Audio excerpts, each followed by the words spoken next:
भागवत जी में स्वयं भक्ति महारानी नारद जी से कहती है मेरा जन्म दक्षिण में हुआ, दक्षिण भारत में हुआ, भक्ति का प्रादुर्भाव हुआ है।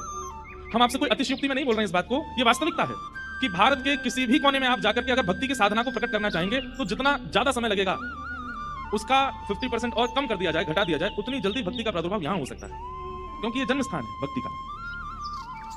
गुजरात अपनी जगह श्रेष्ठ है, उड़ीसा अपनी जगह श्रेष्ठ है, उत्तर भारत अपनी जगह श्रेष्ठ है, सब जगह की श्रेष्ठताएं भिन्न भिन्न हैं, पर दक्षिण का एक सौंदर्य है कि यहाँ भक्ति निवास करती है। हमारे यहाँ तो लोग व्यवहार में भी भक्ति को छोड़ देते हैं, आचरण में भी नहीं करते। तिलक स्वरूप भी तब धारण करते हैं जब कहीं मंदिर आदि जाना हो, वृंदावन जाना हो तो यहाँ छापा लगवा लेंगे बस। होली पर, दीपावली पर, रक्षाबंधन पर कई लोगों के घरों में तो फिक्स ड्रेस है कि वो तभी पहननी है जब घर में दीपावली होगी, वो तभी पहननी है जब रक्षाबंधन होगी, वो तभी पहनना है जब इंडियन फेस्टिवल्स आएंगे। आप कहेंगे महाराज जी आप भेष पर इतना ध्यान क्यों दे रहे हो, व्यक्ति का चित्त अच्छा होना चाहिए। हमारी बात सुनिएगा, अभी कुछ दिन पहले हम और हमारे पूज्य श्री राधा कृष्ण जी महाराज, पंडित धीरेन्द्र कृष्ण शास्त्री, हम तीनों बैठे थे, तो आपस में चर्चा कर रहे थे कि युवाओं को किस चीज पर ज्यादा प्रेरित करना चाहिए।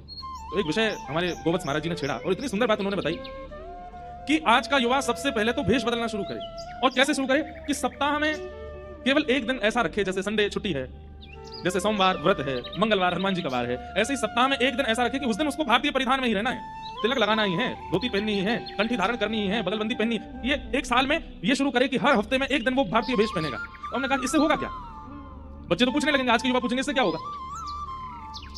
एक बार गुजरात में एक मंच पर नाट्य हो रहा था, नाटक हो रहा था, और उस नाट्य में भक्त नरसिंह मेहता जी का चरित्र दिखाया जा रहा था। और श्री नरसिंह मेहता जी का जो पात्र बना था, नरसिंह मेहता जी की तरह उसने वस्त्र वेश पहन रखे थे, हाथ में एक तारा लेकर के गा रहे हैं, ठाकुर जी को पुकार रहे हैं। जब नाट्य पूरा हुआ तो उसको इतनी जल्दी थी कि उसने पोशाक नहीं उतारी, वो सीधे बिना पोशाक उतारी घर भागा। जब बिना पोशाक उतारी घर भागा तो थोड़ी दूर जाने पर जब एकांत रास्ता बिल्कुल सुनसान हो गया तो उसको अनुभव होता है कि कुछ लोग उसके पीछे चल रहे हैं। जैसे वो पलट करके देखता है, ध्यान से सुनिएगा सब लोग, इधर देखता है, पलट करके देखता है तो क्या देखता है कि अजीबों गरीब रूप वाले लोग उसके आसपास चल रहे हैं। और जैसे उसने पीछे देखा तो सब रुक गए। किसी की एक ही आंख है, किसी के 2-3 होठ हैं, किसी की 4-5 नाक हैं, किसी का सिर ही नहीं है।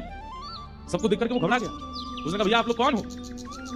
तो वे सब बोले हम अशद शक्तियां हैं, प्रेत समझ लो, भूत समझ लो, अशद शक्तियां हैं। बोले आप लोग मेरे पीछे क्यों चल रहे हैं?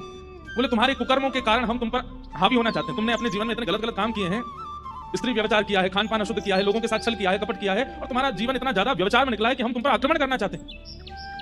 तो व्यक्ति बोला तो फिर आक्रमण कर क्यों नहीं रहे हो?